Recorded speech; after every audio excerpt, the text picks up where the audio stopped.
Right? Alamin naman natin sa puntong ito ang lagay ng traffic sa mga oras na ito. Makakausap po natin ang MMDA Metro Base na si Rogent Mutok. Magandang umaga sa iyo, Rogent.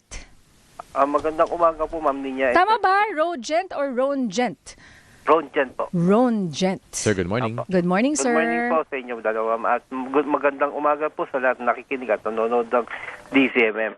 Start po tayo ng traffic update po natin dito po sa southbound po ng EDSA. Medyo makakaramdam po tayo ng slow-moving traffic. Simula po yan dito sa may Kaingin Road hanggang dito na rin po yan sa may Bansalangin. Then masusundan ulit po na medyo may pagkabigatan po ng daloy ng trapiko natin. Simula po dyan sa may Kamuning Road hanggang dito na rin po yan sa may Connecticut. Then pagkalagpas po niya, makakaramdam ulit po tayo ng bagyo may pagkabagalan po ng daloy ng trapiko.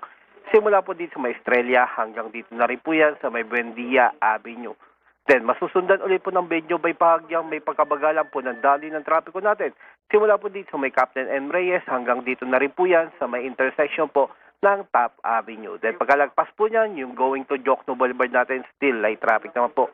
Then ang atin naman po, northbound po ng EDSA, medyo makakaramdam po na ng moderate to heavy traffic. Simula po dyan sa may EDSA Roas Boulevard hanggang dito na rin po yan sa may intersection po ng Top Avenue. Then masusundan ulit po ng bahagya may pagkabagalan po ng daloy ng trapiko natin.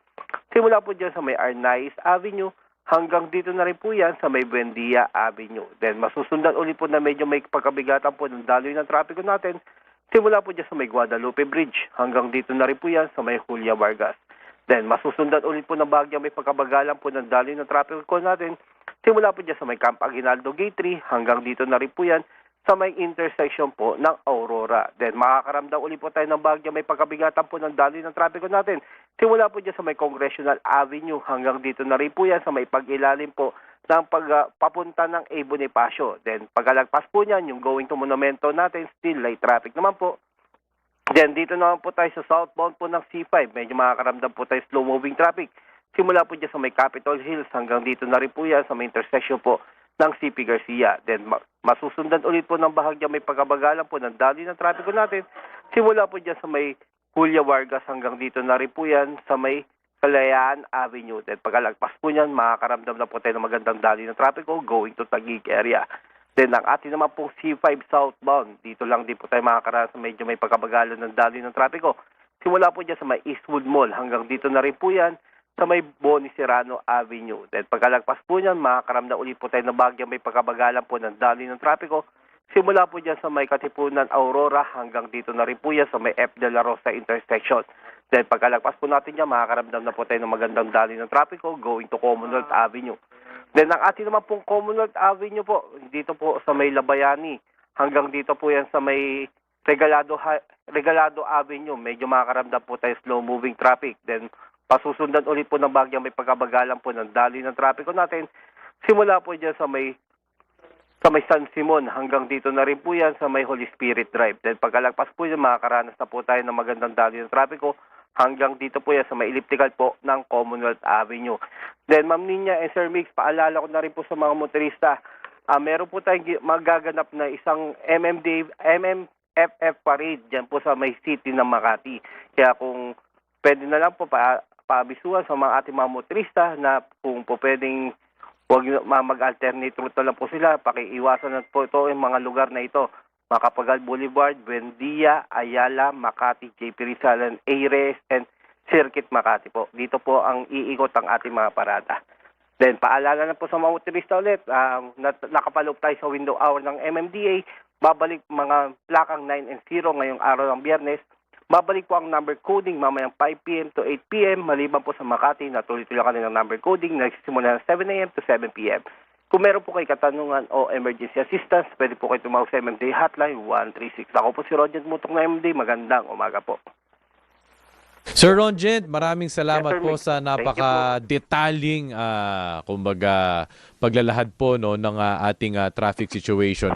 So sir, no, ang tanong po natin, makaka-expect pa po ba tayo? Kasi usually 'di ba po pag Christmas season, Carmageddon. Pansin-pansin lang naman po namin sa obserbasyon na parang sakto lang, parang medyo lumuwag ng onte. Ano po kayo mga factors? Bakit? Kasi sir, yung nagtapos yung mga school ngayon sir, biglang lumuwag tayo eh.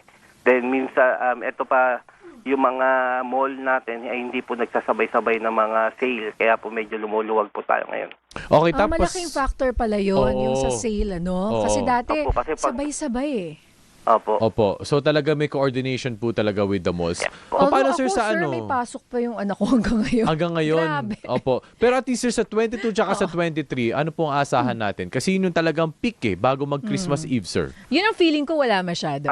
Di ba, sir? Ayun po. Opo, at least, tayo naman po, nakantabay naman po tayo dito kung ano man po kung ano magiging status ng lagay ng traffic natin dito. Kung kailangan natin talaga na magkaroon ng gagawing alternator. O, for example, medyo may mahaba na sa isa, pwede natin padaanan sa ibang ruta po. Sa mga mabuhay lanes, sir. Yes po. Opo. Opo. Oo. Ngayon, sir, meron nga tayong MMFF Parade of Stars dyan sa Makati. Anong oras ho ba ulit yan?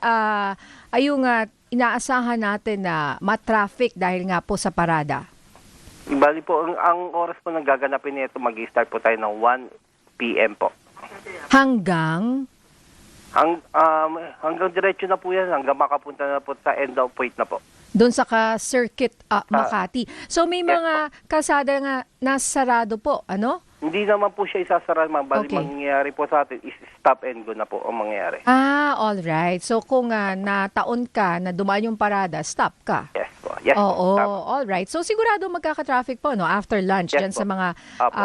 streets po na 'yan. So Yes kung pwedeng iwasan niyo po ang ano-ano nga ho ba uling mga kalsada ang dadaanan ito, Buendia Avenue, Ayala Avenue, Makati Avenue, JP Rizal Street at ang endpoint ay sa Circuit Makati.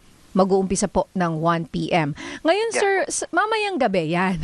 Friday night. Opo, ano po ang inaasahan natin at abiso sa ating mga motorista?